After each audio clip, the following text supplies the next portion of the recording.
Alright, so this is my new channel, and this will be my first video.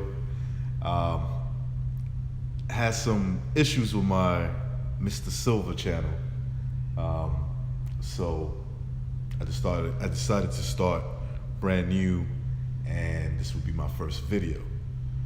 To all my 285 subscribers that I had on my last channel, I appreciate you guys. I had fun doing I think I did 200 videos that were all gone, just like that. Who knows what happened? Who gives a fuck? But it is what it is. So this will be my new channel. This will be my first video. I plan to have fun with it like I did with my last channel, and interact with anybody who wants to come on and comment. You know, whether you agree or disagree, doesn't matter. As long as I don't have to block your ass. That's you know, that all depends on you and how offensive you can be.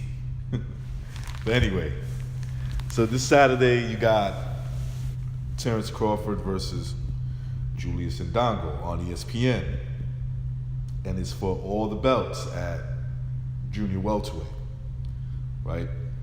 So as much as I like this fight style-wise, right? I like Julius Indongo's fighting style. The fact that he's a tall, long guy, taller and longer than Terence Crawford, and fights off the, you know, he fights from the southpaw stance. It's interesting, right? You take the combination, it is interesting, and judging from his last fight, he's an exciting fighter, Julius Indongo, right? He is an exciting fighter. He comes to fight. Does a lot of things. I think he does a lot of things good in that ring. I like the way he uses his lead right as a jab, or to throw hooks, how to set up punches to the body, combinations, pretty good. The defense could be better, right? The defense could be better. I think that will play a part, and I think that's the reason why Terence Crawford will end up beating Julius Indongo in the end, right? I think it is going to be an intriguing fight for the first 6 rounds, right? Unless Indongo or Terence Crawford get knocked out early, which could happen, right? We saw Julius Indongo knock out Troyanovsky. Not to say that Troyanovsky is just like Terence Crawford, but you know, you never know what could happen. You don't know that. They never fought each other, right? Just like we wouldn't know if Troyanovsky was to fight Julius Indongo again, the outcome is different, right? Because he got knocked out in the first round, and those are one of those things that shit happens in boxing.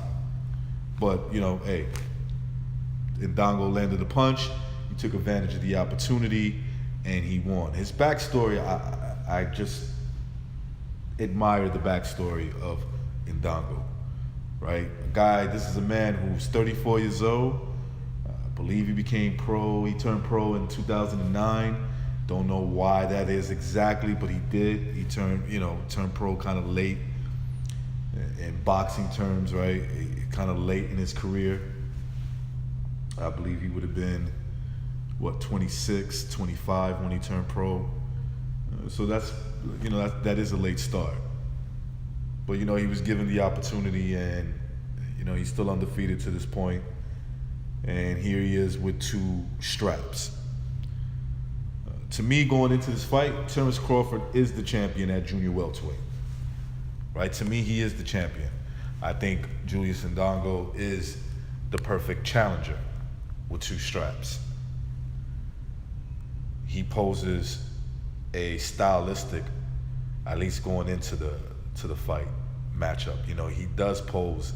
I can see where there could be problems for Terence Crawford.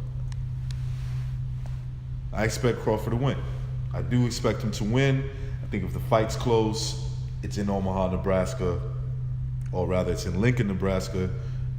You know, Terence Crawford is from the state of Nebraska, so you know the politics are on his side in those terms. And not only that, it's just overall, right? Who is Terence Crawford? He's an American boxer with a great promoter, right? A guy with a lot of talent who's going to be fighting on ESPN, who's going to have the chance to,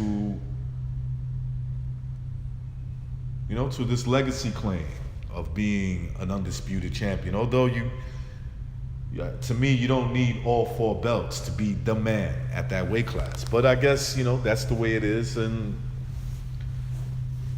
you know, the potentials of you having to fight 4 guys, it is what it is.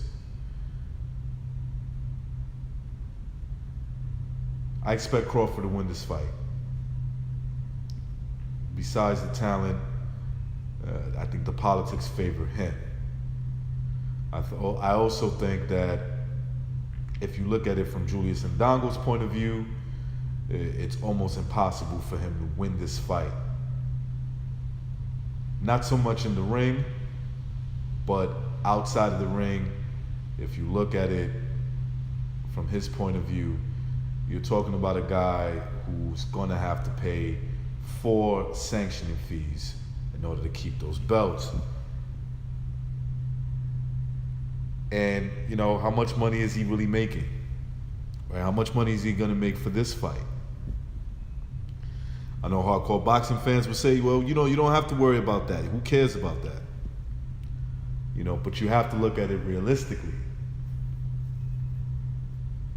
Not saying that that Julius Indongo is not going to go in there and try to win this fight. I don't know what's in his head. I'm just looking at the outside politics. I would love to see Indongo win this fight, right? I think his is a more, you know, his story would be better than Terence Crawford getting all belts, if you ask me, right? Imagine Indongo beats Terence Crawford in Nebraska. No matter how he does it, right? He's gonna have to do it in an impressive fashion, more likely. He's gonna either have to knock him out or beat him up the way Vernon Forrest beat Sugar Shane Mosley in their first fight. Right, so basically he would have to do a Vernon Forrest on Terence Crawford. Which I guess all is possible, everything is possible. But, you know, boxing is starting to look more to me like WWE. And I wouldn't be surprised if this fight turned out that way as well. Although I do think Terence Crawford is a very talented fighter and doesn't really need that. I don't think he needs it. Not for this fight.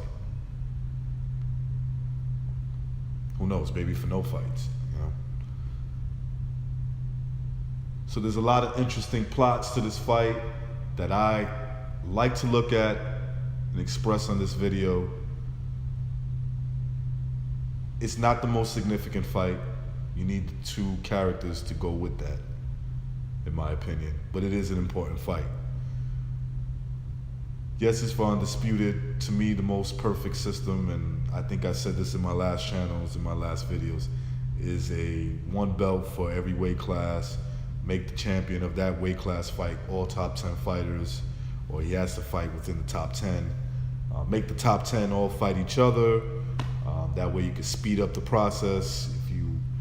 If you're in that top 10 and you're number 7 and you fight the number 3 guy, you know, that puts you up at 3. But, you know, this is the system that we have. So I guess it's unique in that sense because going for Undisputed and all the politics that go with that, it's just hard to find this situation that we are going to witness Saturday night with Crawford and Indongo. So in that sense, it is a unique situation, and it makes it a significant fight, but it's not the most significant or the biggest fight of this year. So yeah, I expect Terence Crawford to win. I would say he more than likely wins a 12-round unanimous decision or a late round stoppage. Either way, I think he comes out the winner. But it should be a good fight. And let's see what happens. Anyway, that's my video. Peace.